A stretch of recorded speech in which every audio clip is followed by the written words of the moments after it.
রান্না মামনি কিচেনে আপনাদেরকে স্বাগত। আজ আমি বানাবো ইলিশ মাছের সবচেয়ে সেরা ঝাল রেসিপি। বানানোর জন্য ভিডিওটি শেষ পর্যন্ত দেখুন। ইলিশ মাছগুলো ধুয়ে পরিষ্কার করে নিয়েছি। মশলা বানানোর জন্য পেস্ট করে নেব।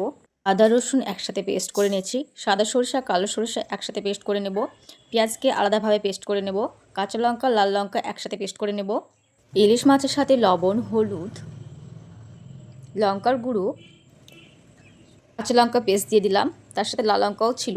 সরষার পেস্ট, সামান্য পরিমাণ তেল দিয়ে মাছের সাথে সব মশলাগুলো মাখিয়ে নেব।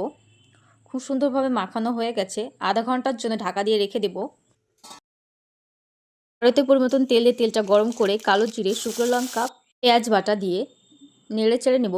2 থেকে 3 মিনিট পর নাড়াচাড়ার পর আদা রসুন পেস্ট দিয়ে আদা রসুনের কাঁচা গন্ধ যাওয়ার পর কাশ্মীরি লাল লঙ্কার গুঁড়ো হলুদ গুঁড়ো স্বাদ মতো লবণ দিয়ে মশলাটাকে আবারও কষিয়ে নেব।